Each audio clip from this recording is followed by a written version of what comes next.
Okay, so இந்த video வந்து ரொம்பவே சீக்கிரமாக போடுறேன். ஏன்னா நான் என்ன நினச்சேன் அப்படின்னா, மழை காலம்லாம் முடிஞ்சு குளிர்காலமும் முடிஞ்சு வெயில் காலம் வர்றப்போ தான் இந்த வீடியோ போடுவேன் அப்படின்னு நினச்சேன்.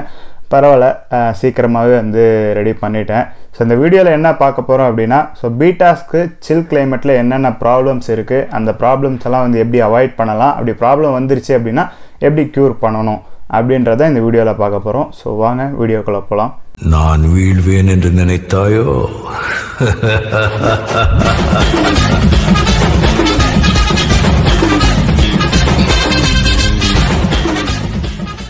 மழை காலம் இல்லைனா வந்து வின்டர் சீசன், ஸோ இந்த மாதிரி சூழ்நிலை வருது அப்படின்னாலே பீட்டா வச்சுருக்க எல்லாருக்குமே வந்து ஒரு தலைவலி தான். ஸோ பீட்டாஸ்க்கு வந்து நம்ம எல்லாருமே வந்து சரியான இடத்த கொடுத்து வளர்க்குறது கிடையாது. அதாவது மினிமம் நான் ரெக்கமெண்ட் பண்ணுறது வந்து ஒரு 1 feet டேங்க் வச்சிங்க அப்படின்னா வந்து ரொம்ப பர்ஃபெக்டாக இருக்கும். பட் என்கிட்டலாம் வந்து பார்த்தீங்கன்னா நிறைய பீட்டாஸ் இருக்கும். இப்போ என்னால் எல்லாத்துக்குமே வந்து 1 feet டேங்க்லாம் கொடுக்க முடியாது. நிறைய பேருக்கு வந்து காஸ்ட் செலவு பண்ணி வந்து ஒரு டேங்க் வைக்க முடியாது. ஸோ இந்த மாதிரி பல ரீசன் இருக்கும். ஸோ எல்லாருமே வந்து பீட்டாஸ் வந்து ஒரு சின்ன பாக்ஸஸ்லையோ இல்லை பவுல்ஸ்லையோ இல்லை ஒரு 4 to 5 liters பாக்ஸஸ்லையோ தான் வந்து நம்ம வளர்த்துட்ருப்போம், சரிங்களா? ஸோ அதில் கிளைமேட் சில்லாகுது அப்படின்னு சொல்லிட்டு நம்மளால் வந்து ஹீட்டர் ஆட் பண்ண முடியாது. அதே மாதிரி பீட்டாஸ் வந்து நம்ம 1 or 2 வச்சுக்க மாட்டோம்.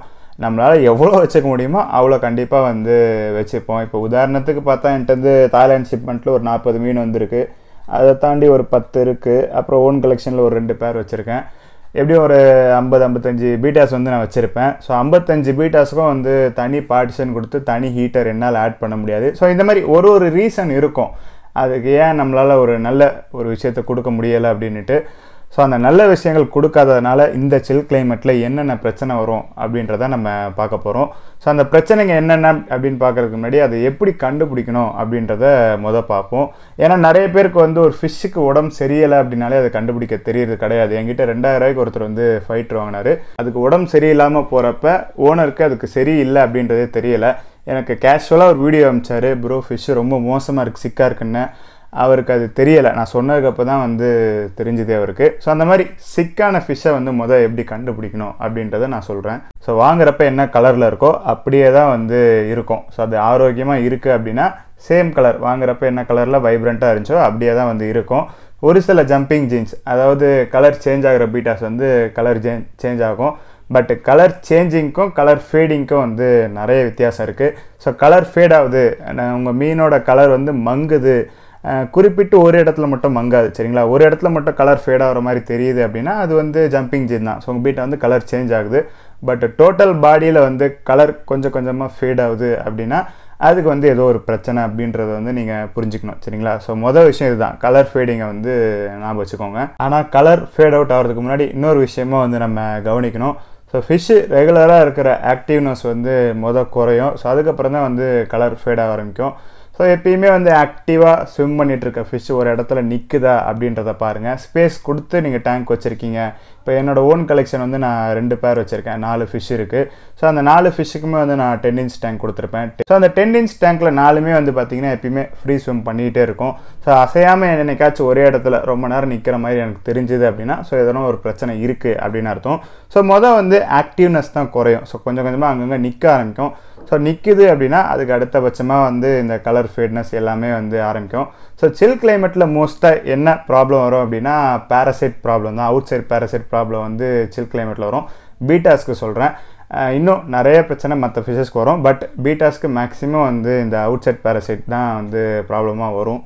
ஸோ கலர் ஃபேடிங்கை தொடர்ந்து வந்து டையில் மடித்து வச்சுக்கும். அது உடம்புல வந்து தூசி மாதிரி வந்து ஒரு சிலதெல்லாம் வந்து அப்படியே ஒட்டிக்கும். இதெல்லாம் வந்து கொஞ்சம் கிரிட்டிக்கலாக வந்து போயிட்டுருக்கு அப்படின்னு அர்த்தம். அந்த உடம்புல வந்து தூசி மாதிரி வந்ததுக்கப்புறம் ஃபிஷ் ரொம்ப மோசமாக இருக்கும். அப்போ தான் வந்து பிகினர்ஸ்க்கெலாம் தெரியும் அதுக்கு உடம்பு சரியில்லை அப்படின்றது. நம்ம எதாக இருந்தாலும் சரி ஸ்டார்டிங்லேயே வந்து பார்த்துட்டோம் அப்படின்னா பிரச்சனையே கிடையாது, நம்ம ஈஸியாக வந்து சரி பண்ணிடலாம். ஸோ கிரிட்டிக்கல் ஸ்டேஜ் வந்துருச்சு அப்படின்னாலே கொஞ்சம் கஷ்டம் தான். இந்த ஃபிஷ்ஷுன்னு இல்லை, எந்த ஒரு ஃபிஷ்ஷுக்கு போனாலும் சரி ஸ்டார்டிங்லேயே வந்து நம்ம ரெகுலராக பார்க்கறதோட எதனா வித்தியாசமாக பார்த்தோன்னா அது என்ன ஏது அப்படின்றத நம்ம நோட் பண்ணிக்கணும். ஓகே, ஸோ நான் சொன்ன விஷயங்களை வச்சு பீட்டாக்கு உடம்பு சரியில்லை அப்படின்னா வந்து கண்டிப்பாக தெரிஞ்சுப்பீங்க.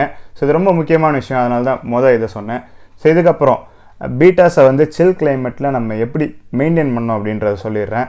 ஸோ சில் கிளைமேட்டில் எப்படி மெயின்டைன் பண்ணணும் அப்படின்னா ஸ்பேஸ் கொடுக்க முடிஞ்சால் வந்து தாராளமாக கொடுங்க. நான் 10 inch கொடுக்குறேன்.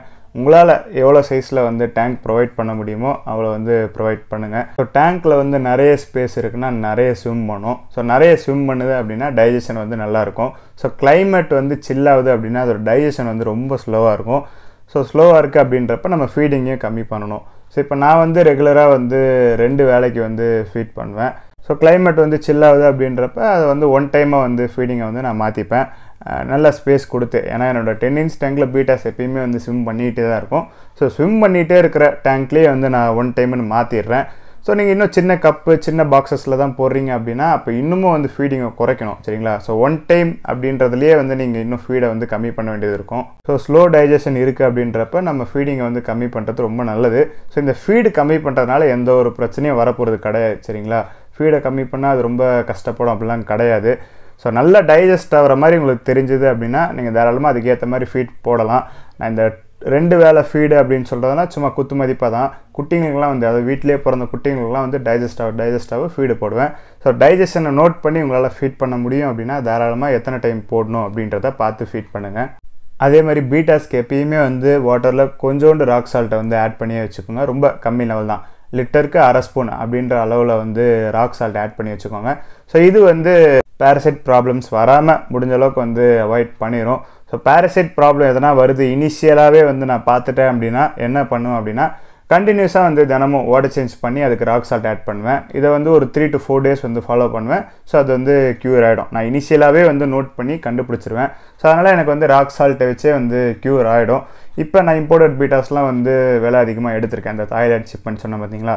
ஸோ விலை அதிகமாக எடுத்த ஃபிஷ்ஷஸ் எல்லாம் வந்து நான் சேஃபாக வச்சுக்கணும் அப்படின்றதுக்காக ஆன்டி பேரசைட் மெடிசன் வந்து எல்லாத்துலேயுமே வந்து ஊற்றி வச்சுருக்கேன்.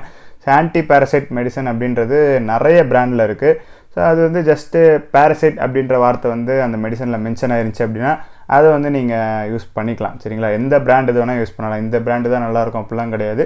எல்லா பிராண்டுமே வந்து ஒர்க் அவுட் ஆகும். எல்லாமே வந்து பார்த்தீங்கன்னா சிங்கிள் பீட்டாக்கு பண்ணுறப்ப ரொம்பவும் ஈஸியாக இருக்கும். பட் நீங்கள் வந்து ஒரு ப்ரீட் பண்ணி குட்டிங்களை வந்து ஒன்றா ரைஸ் பண்ணி ஒரே டேங்க்கில் வச்சுருப்பீங்க. இல்லைனா வந்து ஃபீமேல் பீட்டாஸ் எல்லாத்தையும் ஒன்றா அழகாக விட்டு நீங்கள் சூப்பராக வந்து ஒரு கம்யூனிட்டி டேங்க் வச்சுருக்கீங்க அப்படின்னா வந்து ஒரு பெரிய பிரச்சனை அப்படின்னு தான் சொல்லணும்.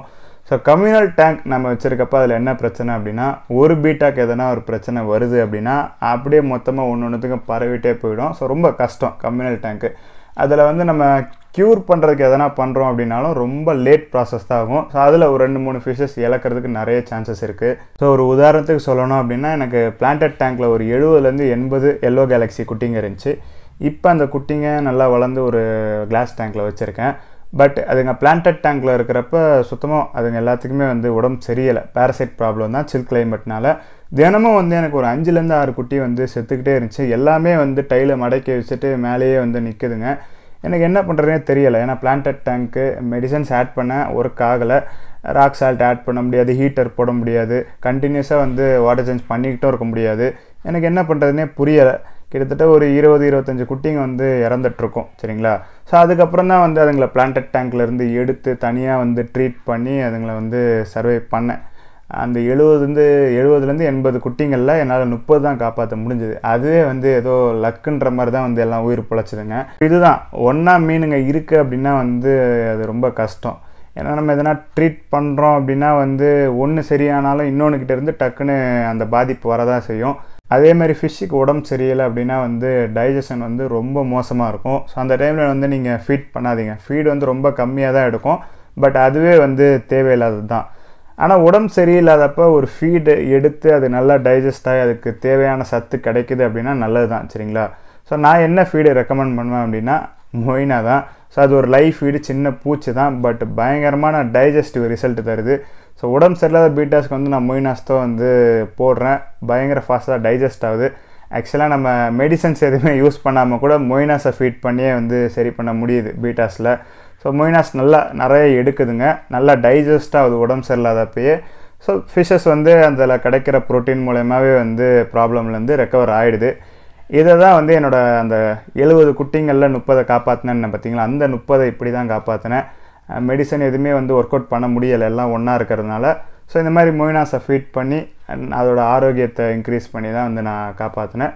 ஸோ இதே வந்து நீங்கள் தாராளமாக ட்ரை பண்ணலாம். மொய்னாவை பற்றி டீட்டெயிலாக ஒரு 15 மினிட்ஸ் வீடியோ போட்டிருக்கேன். அதோட லிங்க் வந்து நான் டிஸ்கிரிப்ஷனில் கொடுக்குறேன். ஸோ இந்த வீடியோ பார்த்துட்டு அதையுமே வந்து செக் பண்ணி பாருங்கள். ஓகே, ஸோ எனக்கு தெரிஞ்ச வரைக்கும் இருக்கிற விஷயங்கள் எல்லாமே வந்து நான் சொல்லிட்டேன்.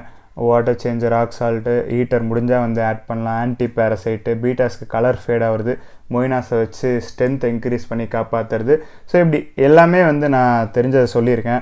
இந்த வீடியோ இன்ட்ரெஸ்டிங்காக இருந்திருக்குமா அப்படின்றது வந்து எனக்கு தெரியலை. பட் ரொம்பவும் வந்து யூஸ் ஆகிருக்கும். இதை வந்து ஃபுல்லாக யாரெல்லாம் பார்த்துருக்கீங்களோ ஸோ அவங்க எல்லாருக்குமே வந்து கண்டிப்பாக இந்த சில் கிளைமேட்டில் யூஸ் ஆகும். இன்னும் ஜான்வரி வரைக்கும் வந்து கிளைமேட் சில்லாக தான் இருக்கும். ஸோ யூஸ் ஆகும். இன்னொரு விஷயம் என்ன அப்படின்னா, இதுக்கு சம்மந்தமானதான்னு தெரியலை. பட் சில் கிளைமேட்டில் பீட்டாஸ் வந்து நல்லா ப்ரீட் ஆகும். எக்ஸை வந்து அந்தளவுக்கு ஈட் பண்ணாது ஃபாதரு. ஸோ சில் கிளைமேட்டில் ப்ரீட் பண்ணுறது அப்படின்றது ஒரு நல்ல விஷயம். ஸோ யாராச்சும் ப்ரீட் பண்ணணும், சில் கிளைமேட்டில் பண்ணலாமா வேணாமா அப்படின்னு வச்சிங்கன்னா அதெல்லாம் யோசிக்காதீங்க. சில் கிளைமேட்டில் ப்ரீட் பண்ணுங்கள். பட் குட்டிங்களை வளர்க்குறது அப்படின்றது தான் சில் கிளைமேட்டில் கஷ்டமாக இருக்கும். சரி, ஓகே. ஸோ இந்த வீடியோவில் தான். இந்த வீடியோ பிடிச்சிருந்தால் லைக் பண்ணுங்கள். வேறு ஏதாச்சும் வீடியோ பண்ணணும்னு நினச்சா கீழே கமெண்ட் பண்ணுங்கள். பை.